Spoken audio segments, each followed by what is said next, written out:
Hi, my name's Delilah. After my divorce, I lost everything. Not just the house, the money, or the career, my own family made sure I lost my name too. They stole my designs, erased my father's final wishes, and left me and my daughter living in a rusty old bus. They called it survival. I called it betrayal. And when I found that USB, with my father's voice on it, everything changed. So, how does a woman fight back when even her bloodline turns against her? Stay with me, you're going to want to hear this. I hadn't been back to that estate since the day we buried my father. And even then, I didn't feel welcome.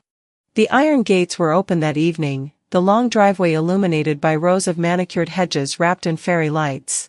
A valet motioned me forward with a forced smile, though I recognized the way his eyes hesitated when he saw my beat-up sedan. The Marlowe family estate didn't see many cars like mine. And certainly not guests like me anymore.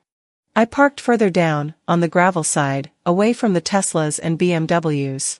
Just far enough so I wouldn't have to explain to anyone why I still drove the same car from when I was married. The wind had a sharp edge that night, slicing through my jacket as I stood for a moment, hand on the door handle, trying to gather my breath. I had told myself this was about respect, for my father. Not about being seen. Not about being remembered. But as I looked toward the warm glow of the ballroom windows, I realized I was lying to myself. Inside, the gala was already in full swing. String music echoed through the foyer, mingling with champagne laughter and high heels tapping on marble. Everything smelled like money and curated perfection. A woman handed me a name badge without looking at me. Delia Marlin, it read. I stared at it, almost laughed. They couldn't even get my name right. I pinned it to my blouse anyway. I walked slowly into the ballroom. Crystal chandeliers bathed the room in gold. Every guest seemed dipped in it, dresses glittering, suits tailored to sharpness. Familiar faces from childhood, but with colder eyes, air kisses that never quite reached my cheeks. I hadn't even made it to the drink table before I saw my sister, Isolde. She stood at the center of a group near the fireplace, her wine-colored gown clinging perfectly to her figure. She was always the polished one, the strategist. She spotted me and smiled, tight-lipped, performative. I offered a nod. That was all. I found my seat, near the restroom. A small, round table tucked behind a decorative column, with no place setting and no centerpiece. Just a chair. They had made their point, clear as crystal. I sat in silence, listening to the clinks of silverware and bursts of laughter, watching servers glide past as if I were invisible. No one approached. No one greeted. Even the family photo slideshow skipped over me, as if I had never existed. My father's image flashed briefly on the screen, a candid of him holding a blueprint, the same one I had drawn for his retirement home. Only the credit said, Design Concept, Astria Vance. My hands clenched under the table. My chest tightened, but I stayed seated. Dignity isn't silence. Dignity is staying put even when everything in you wants to scream. Then came the speeches. Isolde took the stage first. We're here tonight not just to honor our parents, but to celebrate the legacy we continue to build, together. Her voice oozed grace, control. To my sisters, Astria, who led the expansion, and Cressida, who anchored our vision in reality, this would not be possible without you. She paused. No mention of me. Not even a glance. There was polite applause, laughter, even a standing ovation from a few tables. I remained seated, frozen. Later, a young woman in a sleek black dress approached me discreetly. Ms. Marlin, Marlowe. There's some paperwork for you to review. It's just formality. Final estate matters. She handed me a thick envelope. They said it's best to sign tonight, get closure. Closure.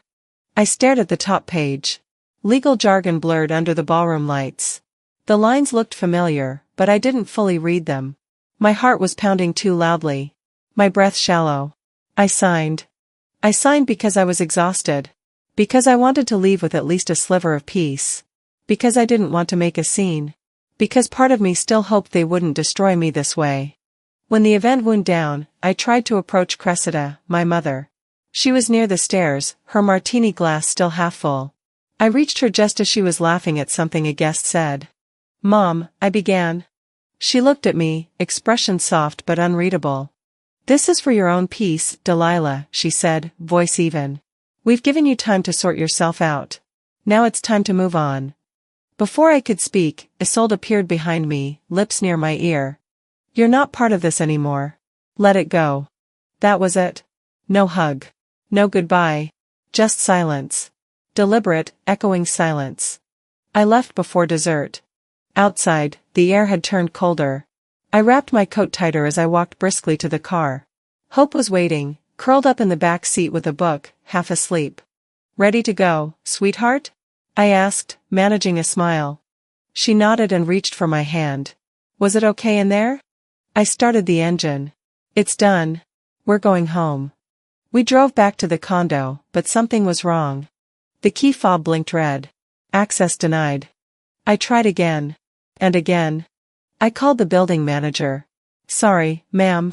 Your lease was terminated this afternoon. I assumed you knew. My phone buzzed with alerts, bank accounts frozen. Email access revoked. I checked the envelope I had signed earlier. It was gone. I had left it on the table. I hadn't even kept a copy. Hope looked at me, her voice small. Mom, are we locked out? I nodded, numb. That night, we slept in the car. I kept the engine running for warmth. She curled up in the passenger seat, her head on my shoulder. I stared at the dashboard clock until morning. One signature. One pen stroke. That's all it took. To unwrite an entire life. I never knew one signature could unwrite an entire life. The fog rolled heavy over the ridges outside Flagstaff, clinging low and thick like it wanted to swallow the road whole. Highway 89 stretched ahead in ribbons of gray, the headlights of oncoming cars blinking in and out like distant watchful eyes. I gripped the steering wheel so tightly my knuckles turned stark white. My palms were slick, but I didn't dare loosen my grip. I felt like if I let go even for a moment, the car, the fragile thread of our lives, would spin out and vanish into the mist. Hope sat in the passenger seat, her small body curled beneath a hoodie 2 sizes too big, her breathing steady with sleep. Her chest rose and fell, soft and rhythmic, each inhale a reminder of what I was fighting to protect. But watching her so peaceful made my own panic louder. I couldn't stop thinking, how do I keep her safe when everything I thought I could rely on has been stolen right from under us? By the time we pulled into the abandoned parking lot at dusk, the fog had thickened into a damp shroud. The lot belonged to some long-dead storefront, its windows shattered, a rusted fence sagging under ivy. The yellow street lamps buzzed and flickered, casting uneven pools of light across broken glass scattered on the asphalt. I parked near the fence, cutting the engine. For a while, we just sat there in silence, the quiet humming louder than words.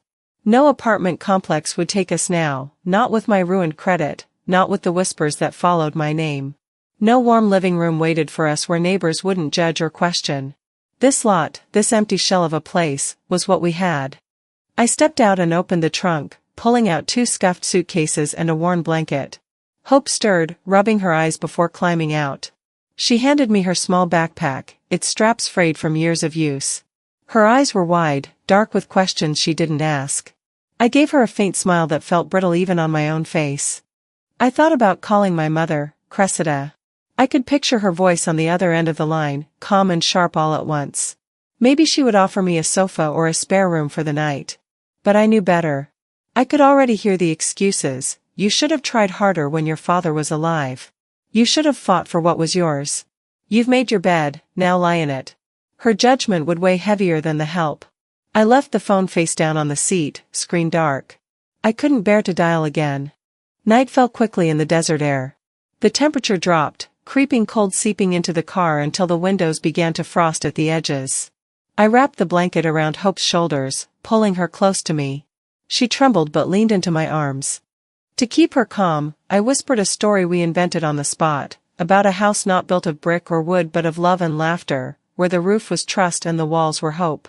She listened with wide eyes, and when I paused she whispered, "Mom, is this what happens when people betray you?"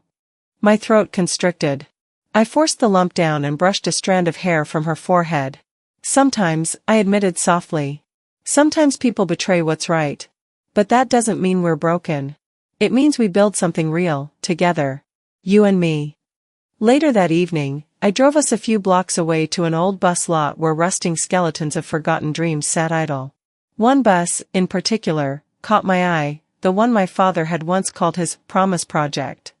He wanted to convert it into a mobile library, a dream that never made it past rust, weeds, and broken glass. When I stepped out of the car, I felt my chest tighten.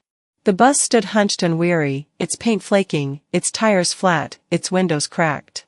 But to me, it wasn't just a carcass of metal. It was a symbol. Something abandoned but still standing. Something like me. I ran my fingertips across its side. The metal was gritty and cold. Hope climbed out beside me, her small hand slipping into mine. Together, we pushed open the door. It creaked like old bones. Inside, dust blanketed the torn seats, glass glittered across the floor, and the air smelled of rust and rain. Yet as I stood in the middle of that wreckage, I pictured light. Quilts hung across the seats, candles flickering on makeshift shelves, a tiny stove warming the air. I pictured Hope's laugh echoing against patched walls. "This will be our house," I told her, kneeling to her level. "Until we build a new one." She nodded slowly, then leaned into me. That small weight against my shoulder steadied me more than any plan could. The wind rattled the frame, making the bus groan like it remembered better days. I spread the blankets across the seat backs and dug through our luggage until I found a lantern buried in the bottom of a suitcase.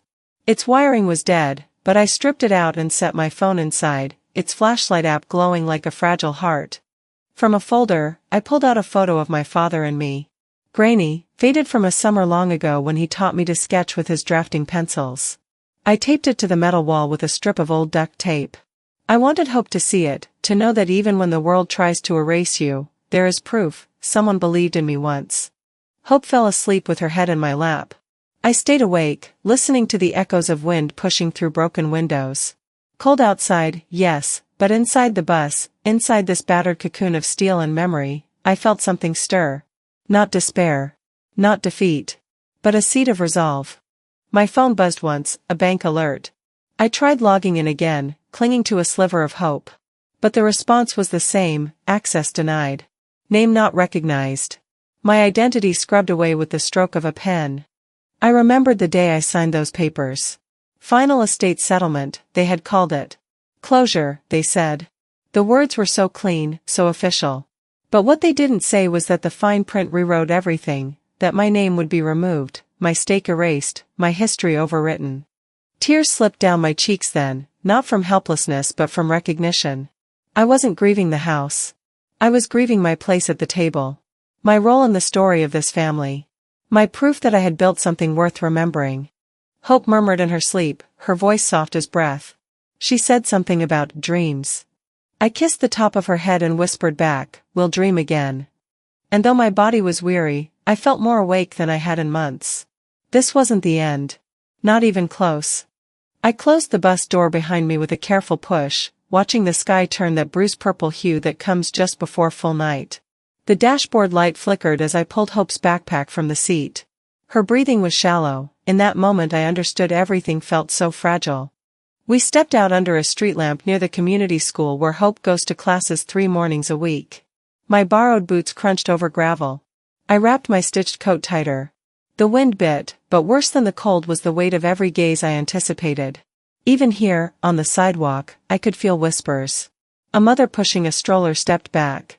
A classmate's friend tittered. Hope stood beside me silent, as though every whisper scratched at her. I tried to smile, just enough so she wouldn't think I'd given up, but my heart thundered in my chest. When the bell rang, teachers gentled her into her classroom. I lingered by the door until Hope turned, locked eyes with me, and gave a small wave. Her courage in that moment struck me sharper than any insult from my family. That, I thought, was love. That, I thought, was dignity. After school, I led her from the classroom door to the bus parked in our lot, careful with each step. The sun had vanished, the air slipped into cold night. The bus looked lonelier now, with its broken windows patched with plastic wrap and blankets hung as curtains. I fumbled with the lock, then pulled her inside. She set her backpack just so the straps didn't scrape the seat. I switched on my phone flashlight, scrounged from earlier, and we sat on floorboards, me rocking a tin lantern between us. I listened to her breathing, steady, trusting. My chest ached, wanting to give more. To give everything. The heater died halfway through the night. We shivered together. I gathered every blanket, wrapped her and me. I heated water bottles on a portable stove, barely enough. The darkness outside seemed to seep in through every crack. Hope rested her head on my shoulder. She murmured, "I miss when things felt safe." My throat closed. I kissed her forehead. "So do I said. "But safe isn't the same as staying alive. We'll build safety." In the quiet that followed, I gave a story. I told her about when Dad built our treehouse, his hands in wood, his voice warm in the dusk. I told about how he said strength isn't loud. It's steady. It's doing the work you fear because you must. Her fingers curled around mine, and I wished I could hold her future in my hands. The next morning I woke before hope. Dawn light seeped through gaps in the bus's curtains, pale but not cruel. I wrapped snow boots from a thrift shop around my feet, checked my watch. Breakfast was oatmeal and the last of the canned fruit. After she left for school, I lingered, looked at the bus interior, broken seat backs, floor rotted near wheel wells, rust eating the metal ribs. I traced a finger along a beam where Dad once sketched wings in his journal. I pulled out a cheap notebook from my bag, thick paper, spiral wire. I drew the bus as it was, then another sketch, what it might become. A living room under twinkling lights, a small kitchen nook, a window seat facing the rising sun. At the market stall nearby, I bought a loaf of bread from Vera. He gave me 2 extra pieces when I said I had hunger but little money. I thanked him, cheeks burning. He didn't ask about the rusted bus or the signature I signed. He just nodded and said, "Hold on to what you can build, Delilah. It's worth more than what they stole." His words stung because they were true. Later, in the bus, I tried to clean surfaces, wipe away dust, mend a curtain. Each patch felt like closing a wound. Hope returned, cheeks flushed from the cold. She perched on a seat, small knees beneath her chin. She watched as I measured floorboards with a piece of scrap wood. I showed her the notebook sketches. She touched them with reverence. "Mom, do you think people will believe me?" Her question surprised me. I looked at her, at the sliver of light cutting across her face, and I made a promise I felt in my bones. "They will. But first we build something they can't ignore." Her eyes widened. She offered a tentative smile. It was fragile, but it was something. That day, I pawned a bracelet Dad gave me years ago. Not proud of it, but necessary. I exchanged it for wood, nails, insulation. I carried those boards back to the bus, balancing them on my shoulder. I kept thinking of his words, "Home isn't walls. It's warmth." I hoped the walls I build with these boards would carry warmth even through winter nights. Night came, and with it, quiet. I tucked Hope in, wrapped in blankets, her breath soft and even. I lit a flame in a small oil lamp, let it dance across the metal skin. I traced patterns in shadow. I thought of the apartment no longer under my name. The bank notice. The lease termination. All the ways I already had been made invisible. But in that lamplight, I touched something stronger than fear. I touched resolve. I touched hope. Hope stirred, whispering, "Tell me again what Dad said." I held her close. And in that moment, as the wind rattled metal and the stars hovered above broken roof panels, I knew, this fight was ours. Not just mine anymore. When the stars finally peeked through the cold sky, I shut the bus door behind me and pressed my palm against the metal frame. The air inside was damp from melted frost, the floors coated in grime. Hope sat cross-legged on a broken bench, tracing patterns in the dust. I couldn't help but smile, weak though it was, because for the first time since the lease was pulled from under us, I glimpsed something like possibility. I pulled on gloves thick enough to hide my hands, and wrapped a blanket from the back seat around my shoulders. My notebook, the one I'd bought with Vera's leftover grocery money, rested on my lap. I flipped through my sketches, each line shaky with cold and fatigue, but visible. Designs for insulation, floorboards, makeshift curtains, window repairs. I traced over the blueprint for turning the back of this bus into a sleeping loft. Hope leaned her head against the wall, quiet except for her breath soft in the hush. A few days earlier, I'd visited thrift shops and salvage yards around Flagstaff, scouring what people discarded, old shutters, chipped paint cans, a tiny electric heater someone had thrown out. Each one cost a few dollars, but meant something, a piece of canvas to hang as partition, a length of wood for framing, a spark of warmth in the coming nights. I sketched inside the bus using a small LED lamp, poked holes in curtains to test light, imagined natural light cascading through patched gaps. My fingers stiffened, but I kept going. Morning came with ache in my shoulders. I bundled Hope in layers, sweater, scarf, borrowed coat, and we walked to the farmer's market when the stalls were just setting up. I carried nails, rope, gloves wrapped behind my jacket, hopeful that someone, somewhere, might see me not as that divorced mom, but as someone trying. At the edge of a stall with pies and fresh apples, Vera was laying out trays of baked goods. He saw me before I saw him, hands still blue from painting broad strokes of primer the evening before. He nodded. You still building, Delilah? I shrugged, feeling proud and raw. Trying. I held up a piece of wood, salvaged, warped. For windows. I explained how I'd fill gaps with salvaged insulation first, then patched sheet metal, then maybe some curtains. Vera leaned in. You know, if you're building a new life, start with a good breakfast. He handed me a cinnamon roll. It wasn't much. It was everything. I thanked him, biting carefully. Frost still on the crust. Hope watched me grin with crumbs at the corner of my mouth. Back in the bus, afternoon sun warmed the metal shells. I gathered materials, insulation sheets, wooden boards, screws, nails. I measured floor to ceiling in the back section. Hope tucked herself into a seat and helped hold a board while I sawed. Dust flew into her hair, I brushed it off. We patched holes in the walls.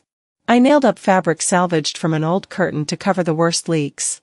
I painted a rectangle of floor sky blue, imperfect, flecked, but it glowed. That night, inside our patched-up shelter, I lit a small oil lamp. The glow made the bus feel less hollow. I spread rugs and laid blankets so no cold touched skin.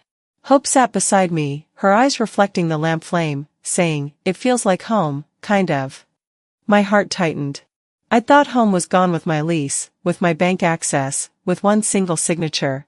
But here, in cracked walls patched by my hands, it was coming back. I retrieved Dad's journal from under the seat, the same one I'd preserved. The page with his ribs of sketches and his scrawl, they erased my name. I'm carving a new one, with blue paint and stars. I used a pencil to write under it, and I'm building that name back. Hope curiously opened the journal. She traced Dad's letters with her finger. Do you think people will see what you see one day? She asked. I swallowed. I stared out at the crescent moon high over the pines. They might not understand now. But someone will notice truth, Hope. Someone will. Later, just past midnight, I tucked Hope in under layered quilts. The lantern burned low. I checked the flyer I found earlier, the one with my designs credited to someone else.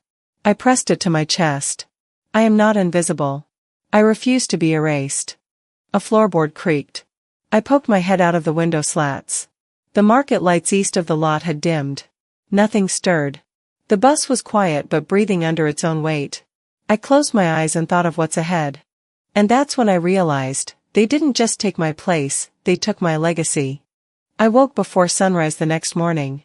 The sky outside the bus was still a slate gray, thin mist hovering over Flagstaff's pines. I found Hope asleep, curled under rumpled blankets, her breath soft. I paused, letting the moment stretch before me, the quiet, the still cold. Then I rose, pulling on denim jeans and a faded sweater that smelled faintly like paint thinner and old canvas. Coffee was the first thing, weak, bitter, but necessary.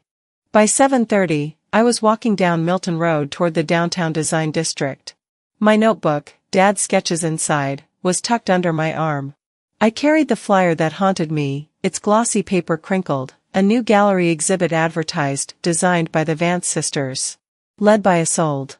One of my most personal projects, one I poured months into, drawing every arch, every window frame, had been credited somewhere I didn't belong. My chest felt tight. I tried not to let Hope see it when I dropped her off at school and borrowed boots. She gave me a smile I couldn't quite meet. Downtown was waking up, shutters lifting, cafes flipping open, engine hum. I paused outside Flagstaff Design Center. It's real, I remembered the address, 1 South Milton Road. I'd driven by before, imagining what my work might look like in a showroom like that. I stared at the photo of a sample window display behind the glass, classical wood frames, clean lines. It felt like torment. I turned and headed for the public library. Inside, the heater hummed weakly. I claimed a cubicle, plugged in my laptop, borrowed battery pack, pulled out the backup drive with my original files, the early iterations nobody else saw, Dad's annotations, my measurements, versions rejected but later used by others. I opened the documents.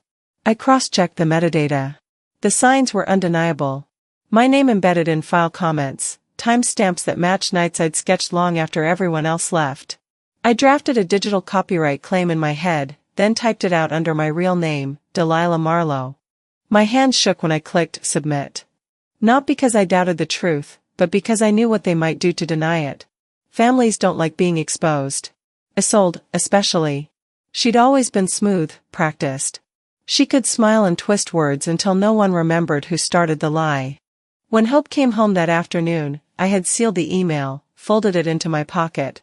She burst through the bus door with schoolbooks clutched, cheeks pink from cold. "Mom, did you see?" The art teacher asked who made the blue-arched window in the foyer, said Astria Vance. I couldn't speak. It looked like mine. I knelt and hugged her. "It's okay, love. I'll fix this." My voice cracked but firm. I showed her the email confirmation. "They're going to see who really did it." She looked at me, eyes wide, a flicker of hope and fear mixing there. "You think they'll admit they were wrong?" she asked, quietly, as though speaking too loud might make everything collapse. "I think they'll have to," I said. My heart pulsing like a war drum. "I'm not letting them bury me."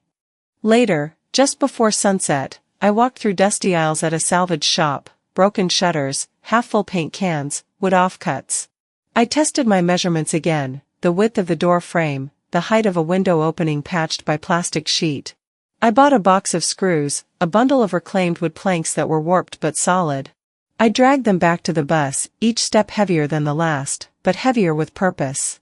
Inside, I stacked the wood in the back, brushed sawdust off the seats, cleaned glass shards from a window I intended to fix. I unrolled my blueprint sketches. The design I had drafted now looked less like a dream and more like plan. I measured for insulation, traced where curtains might hang. It occurred to me that every patch, every nail, would be its own protest. At dusk, I let Hope help paint the window frame in a soft teal. Her brush strokes were timid at first, but she found rhythm. I stood behind her, guiding her hand, steadying the long wooden slat. The edges weren't perfect. Paint dripped. Light flickered through the broken glass, teal glow against the cold snow outside. She looked at me and whispered, "It's ours." My chest tightened enough I could feel it in my throat.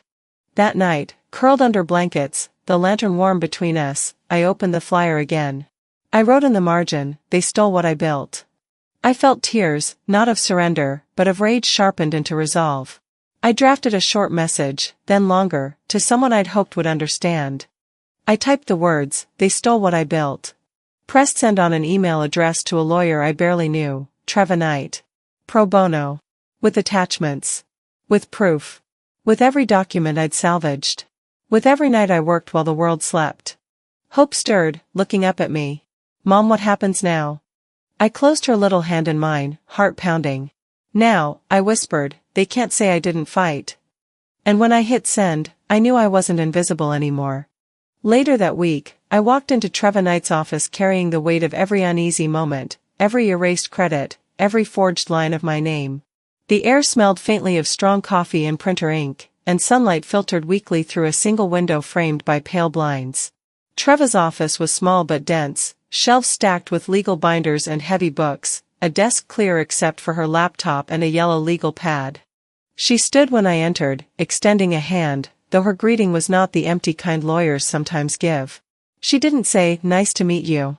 She looked at the backup drive in my trembling hand, noticed the worn photo of Hope peeking from my pocket, and said instead, "You did good showing up." Something about that acknowledgement pierced me more deeply than any sympathy could have. I exhaled as if I'd been holding my breath for months. We sat across from one another, the desk between us covered in neat lines of shadow from the blinds. I opened my bag and pulled out everything I had managed to salvage, original sketches with pencil smudges on the margins, scale model photos, my father's notes written in his cramped, unmistakable handwriting. Some pages were wrinkled, some stained, but together they formed the story they had tried so hard to erase. Treva adjusted her glasses and leaned in. Her hands moved slowly, deliberately, as she sifted through the stack. "They didn't just steal your work," she said quietly, her tone calm but edged with outrage. "They buried your name." The words lodged in my throat. I had known it all along, had lived with the hollow ache of being erased. But hearing someone else say it, someone who saw the theft in black and white, made it undeniable. Treva pulled her laptop closer, fingers typing with practiced precision. She opened each file I had copied, ran metadata checks, pulled up properties I didn't even know existed. On her screen appeared timestamps that matched nights I had sat at my father's drafting table until dawn. EXIF data on photos revealed dates, locations, even the camera type. She found deleted drafts buried in email threads, notes with my father's handwriting scanned into PDFs, annotations proving our collaboration. "This isn't just a copyright violation," Treva said, her voice low, firm. "This is legacy theft. They tried to rewrite your place in history. You deserve more than acknowledgement. You deserve restitution, recognition, and legal correction." I nodded, unable to trust my voice. My heart raced, not with panic, but with clarity. When I left Treva's office, the winter light had shifted. The weight I carried still pressed against my ribs, but something had shifted inside me too. Hope was waiting near the bus in the parking lot, sitting on the hood with her backpack at her feet. She looked up as I approached, her eyes scanning my face like she was checking for cracks. When I hugged her, she squinted and whispered, "You look different." "Maybe I am," I said. Back inside the bus, I spread the blueprints across the warped floorboards. Pencil in hand, I retraced old lines, following Dad's strokes, my corrections layered over his. The wood beneath my knees was damp, warped with time, but I pressed my palm flat against it anyway, grounding myself. Then I cleared away dirt, swept the glass into piles, and gathered my few tools. From one suitcase, I pulled out my architectural certificate, once framed, later wrapped in an old towel when I had no wall to hang it on. I taped it above the bunk where Hope slept, high enough for her to see each night before bed. Proof. Not just for me, but for her, that I had earned something they couldn't take. Tears welled up, not out of despair, but because the ache of being ignored was finally met with my own action. Hope peeked from under the bunk. "Mom," she asked softly. "You'll win, right?" I pulled her into my arms and whispered, "I will. I already started." The next morning dawned pale and cold. I left the bus early, walking toward the farmer's market where Vera sold pastries from his stall. The smell of cinnamon and butter carried in the air. He saw me coming, folder under one arm, a bundle of wood under the other. His eyes flicked to my face, then to the papers. "You look like you found something," he said, voice quiet but certain. "I did," I replied. "I met someone who listens. Someone who's going to help." Vera slid a bag across the counter with a small pastry and, beneath it, tucked a folded note into my palm. His eyes held mine. "Keep building," he said simply. Back at the bus, I unrolled new drafting paper. This time, I didn't sketch for galleries or competitions. I drew for us. For women like me, displaced, silenced, raising children in the margins. I drafted a plan for small shelters built from reclaimed materials, affordable and real. My pencil scratched against the page, marking measurements against the cold steel walls of the bus itself. Each line felt like reclaiming a fragment of my stolen identity. Later, with Treva's guidance, I began preparing formal documents. Copyright registrations. Affidavits. Bundled evidence. Every timestamp, every scan note, every annotated draft. My keystrokes were deliberate, my back straight. For the first time, I insisted on full credit, no compromises, no omissions. My heart pounded with each form I filled, each line I refused to let them erase. By dusk, when the last files were uploaded, I leaned back in the cracked vinyl seat of the bus. The weight didn't vanish completely, but it loosened, like a knot finally coming undone. Hope brought me 2 mugs of tea, careful not to spill, her small hands wrapped around the steaming ceramic. "I believe in you," she said simply, handing me one. I almost turned away, afraid she'd see the cracks. But instead I met her gaze. "Thank you," I whispered. Because for the first time in a long time, I felt seen, not just by myself, not just by Treva, but by someone who mattered most. That night, I scrolled through Treva's emails, confirmations, instructions, next steps. And then, buried among the threads, a subject line froze me cold. Urgent, diagrams for signature authorization. The sender, Isolde's assistant. My hand trembled as I clicked it open. The words on the screen were unmistakable. References to falsified signatures. Instructions for backdating. The kind of smoking gun you hope exists but fear you'll never find. I stared at the email, my breath caught in my chest. My reflection flickered in the dark laptop screen as thunder rumbled outside. This was it. The proof. The quiet before the storm was over. And hidden in that email was the lie they all built their empire on. For several seconds after reading the subject line, urgent, diagrams for signature authorization, I didn't move. My heart thudded like it wanted out of my chest. My breath caught, shallow and uneven, and my vision tunneled in on the blinking cursor. An attachment sat beneath the thread, zipped, unassuming. My finger hovered over the trackpad. Then I clicked. The screen filled with page after page. Signature authorization forms. Corporate transfers. Stock approvals. At first glance, they looked legitimate, familiar letterheads, legal formatting. But as my eyes darted line to line, the air in the bus seemed to thin. The dates leapt out at me, one in particular stamped on the very day of my father's funeral. I hadn't signed a thing that day. I hadn't seen a lawyer. I hadn't even been in a state to speak without trembling. Yet here were digital copies, my name absent, replaced with a sold's assistance. Another line listed a lawyer I'd never met. The metadata told its own story, created days earlier, modified late at night. When I pressed print, the pages slid out trembling in my hands. I wasn't sure if it was the printer shaking or me.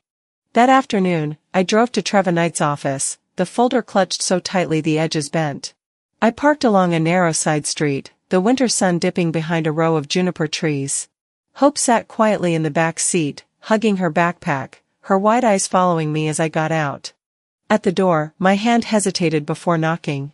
Treva opened it quickly, no small talk, no performance. Just a steady look that said she knew the weight I carried. She stepped aside, letting me in. Inside, the office was warm, the oak desk tidy except for a neat stack of legal pads. Bookshelves lined the walls, heavy with binders. A faint smell of coffee and ink clung to the air. I sat across from her, pulling out the freshly printed forms. I spread them across the desk, the paper edges catching the light. These, I said, my voice thin, were attached to that email. Treva's eyes scanned the pages. She leaned closer, zooming in on digital copies I'd brought on the drive. Look here, she murmured, pointing to the swoop of my father's signature. This curve is unnatural, it doesn't match his other documents. And this date? It's been backdated. The file properties show it was created before the date signed. That's forgery. I swallowed, my throat dry. They positioned everything under her name, didn't they? Treva nodded grimly. Stock transfers. Title moves. Even payout authorizations. By cutting you out and inserting falsified forms, they consolidated authority under a sold.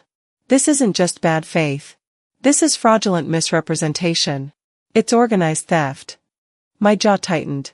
What about Dad's will? I whispered. Her gaze shifted to me, steady but probing. Tell me everything you remember about the final will. The memory rushed back, my father's trembling hand pressing a sealed envelope into mine weeks before he died. Keep this safe, he had said. The envelope was thick, heavy with importance. Then, at the funeral, my mother insisted she would store all legal papers. I was numb, fragile, trusting. I let her take it. I never saw it again. When the service ended, people said things had to be handled. I believed them. I believed blood meant loyalty. Treva exhaled, the sound sharp in the quiet. That envelope, if it existed, is the key. Without it, the only standing documents are the ones they control, including these forgeries. But if we can prove the will was suppressed, she tapped the paper with her pen. The whole house of cards collapses.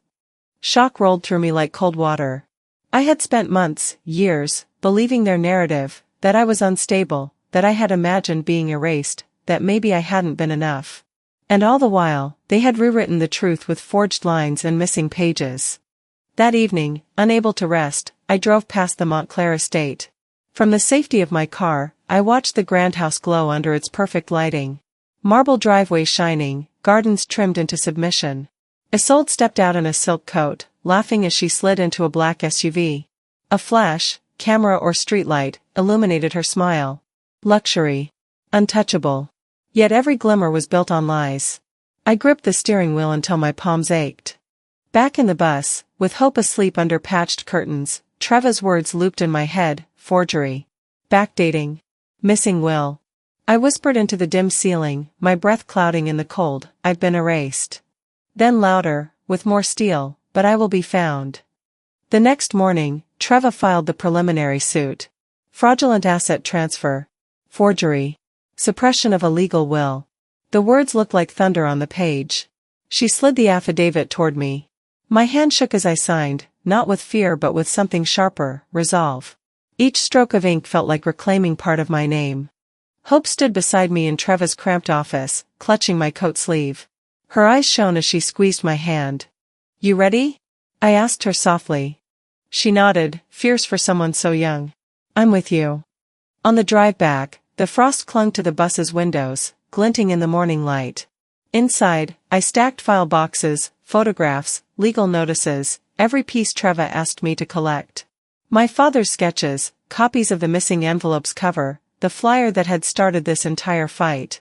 The bus smelled of paper and ink and cold steel, a strange blend of past and present colliding. At dusk, I laid everything out again, arranging documents on the bench like tiles in a mosaic. Betrayal on one page. Forged signatures on another. My father's real notes in the margins. Each piece a shard of the story they tried to bury. Hope knelt beside me, tracing the pencil lines of Dad's drawings with her finger. She didn't gasp at the revelation. She simply whispered, "This was yours." "You never forgot," I told her, voice thick. Later that night, I found Vera at his market stall. The crowd had thinned, lanterns glowing against the chill. He looked at me with the same steady calm he always had. Without a word, he pressed a sealed envelope into my palm. The paper smelled faintly of old parchment and coffee. My breath caught. Whose hands had held it? How long had it been hidden? What truth lay inside? I didn't open it right there. I didn't need to. The documents Treva had already uncovered were enough to prove everything I feared. But the envelope in my hand felt like a key, heavy with promise. Back in the bus, darkness pressing against the windows, I looked at Hope asleep beneath her blanket. I whispered into the shadows, "This time, they won't get to erase me." And for the first time in years, I believed it. And when I played the file, I heard a voice I hadn't heard since the day he died. That audio echoed through the narrow alley beside our bus, Dad's voice. Clear, calm, drawing a line through every lie. I held the borrowed tablet close to my chest, sitting on the edge of the bunk, Hope next to me. Light from the lamp danced across the journal I'd laid out, pages fluttering with drafts and sketches. I pressed pause, swallowed the lump in my throat. Everything changed in that moment. I listened again. "If you're hearing this, they've already tried to erase you." His tone wasn't bitter. It was knowing, sad, but intentional. He explained that the will he had finalized had been altered after his passing. That his trust was given to a soul to carry out his wishes. That he believed in me more than anyone realized. He said, "You are the roots of this family, not its shadow." After I shut off the recording, I felt light and heavy all at once. I looked at Hope. She had tears glistened on her cheeks. "He believed in you," she said. I nodded, unable to answer. I sat with that voice in the dark, letting it settle into my bones. In the morning I met Treva in her office again. The sunlight was filtered through wooden blinds, dust motes floating in the air. She brought a small speaker, played the file. Then she ran it through voice-print confirmation tools. Every tool confirmed, Dad's voice, recorded before the funeral date someone claimed the will had been legally transferred. My eyes brimmed, not with anger, but relief. My heart, that had been bruised by silence, felt first breath in a long while. Treva said softly, "This is admissible in court. This audio could be the proof you need." I had no fancy suits. No red carpet gallery opening. But I had my father's words. I had my name typed in Dad's own voice. I felt powerful. The bus felt different when I returned. The curtains patched over the windows let golden light in. I cleared the floorboards, dragged out a rug I'd found at a discount shop, cleaned up my father's sketches, spread them out over a small wooden board. I drew a plan, not for an exhibition, but a community design center for displaced women. A place to teach, to build, to host projects. Not for them, for us, that's what I told myself. For us. Vera found me at the farmer's market. He handed me a piece of paper and said, "I got you a storage unit. Vacant. You can use it to start." I stared at him. The words sank through layers of doubt. Use it to start. I nodded, voice soft, "Thank you." He smiled, turned back to his pies without waiting for a recognition that I was worth saving. That night, after Hope fell asleep, I laid her certificate, her school award for art, in her bunk. I kept the edge of my pillow pressed to the edge of Dad's journal above. I closed my eyes, remember Dad teaching me how to draft, how to measure, how to see angles as poetry. I whispered, I am not erased. Then my phone buzzed. A message from Isolde, come home. We can fix this, without your mother. My chest squeezed. Fix this. Never heard something so jarring. I stared at the screen. My mind swarmed. What was she asking? What lies would she expect me to swallow? Hope stirred beside me. I slid the phone under my pillow. I felt the weight of every compromise I refused to make. Sleep came, but not really. I lay awake listening to the wind against the patched windows, the bus groaning like old bones. I imagined morning, walking into Treva's office with audio in hand, drawing up papers, presenting proof, finally standing my ground. Parenthood, betrayal, justice, they were all tangled together. But in that dark quiet, with Hope's breathing and Dad's voice in the tablet, I believed we'd turned a corner. I believed that the legacy stolen from me was beginning to breathe its way back. And for the first time my daughter looked at me and asked if I was the reason we lost everything. That question hung in the air between us, heavier than the dawn's chill. I drove us in silence from the bus, as daylight shimmered on frost-laced windows, toward the courthouse. Hope sat quietly beside me, clutching my hand, her knuckles white but her resolve as solid as mine. The legal papers in my lap felt like armor. We arrived at the courthouse just before 9 a.m. A small crowd had gathered, reporters with microphones, cameras pointed, the building's front steps cold stone beneath our feet. I smoothed my coat, pulled back my hair, looking at Hope. She nodded, shy but firm. We entered. Inside, the courtroom smells of old wood and quiet tension. I walked to the front, Treva at my side. Across the room sat Isolde, Astria, Cressida, faces made up, posture perfect, but I saw their guarded expressions, their eyes darting like guilty birds. They sat under chandeliers that glinted like accusation. Treva began the case. She spoke of forged documents, backdated signatures, metadata that proved everything. Your Honor, she said, this audio recording given by Delilah's father plainly demonstrates his wish was altered. These signature authorizations were manipulated. She held up the flyer, showed the file properties, the digital trail. Isolde rose. Her voice was polished, practiced. These claims are hurtful. Baseless. The Vance sisters always honored Dad's legacy. She paused, looking at me with a tight smile. Delilah chose to walk away so long ago. We simply carried on. I felt my heart heavy, but I did not tremble. I spoke when Treva handed me the microphone. I spoke of nights drawing designs, of feeling invisible in my own bloodline. I spoke of Dad's voice from that USB. I spoke of Hope, how she looked at me and believed. I wanted the whole room to hear, I am not just a name other people speak about. I am a name they stole from. When the judge ruled, the gavel came down like thunder. Ownership, authorship, restitution, all restored to me. Relief roared through my chest. I looked at Isolde, her face paled. Astria glared. Cressida squeezed her hand, lips tight. Outside, reporters called out questions. Delilah, how does it feel? I stood in the courtyard, fresh air biting, Hope beside me, Treva behind me. I raised my chin. It feels like breathing again, I said. Then news cameras aired the next day. Architect wins back stolen legacy. Isolde lost contracts. Astria stepped down from boards. Cressida's name faded from society pages. The Vance name clung to scandal. A few days later, I opened the doors of the Community Design Center. It wasn't fancy. It was raw, old warehouse, maps tacked to walls, tablets and tables, spaces for women displaced by divorce or hardship. I hung Dad's photo next to the bus key above the entrance. Vera, Hope, Treva stood on either side. Hope ribbon cut the door. She snipped the tape, ribbon fluttered. Later, when I got home to the bus, my phone buzzed. A voicemail from Cressida, you've made your point. Maybe now you can come home. I hit delete. No reply. No turning back. I stood outside the center that night, lights glowing warm against the warehouse walls. I watched Hope's shadow cross the threshold, head held high, designs in her arms. I felt peace. A new legacy built not from stolen words, but from earned truth. They tried to bury me in silence. But I built something louder than their lies. Before we end this story, let me leave you with this: sometimes, the people closest to us are the ones who betray us the deepest. But what we do after the fall, that's where our true story begins. Delilah didn't just survive, she reclaimed everything they tried to steal, and built something even stronger in its place. What would you do if your family erased your name from your own legacy? If this story moved you, challenged you, or made you think, don't forget to subscribe and turn on notifications. There's more truth, resilience,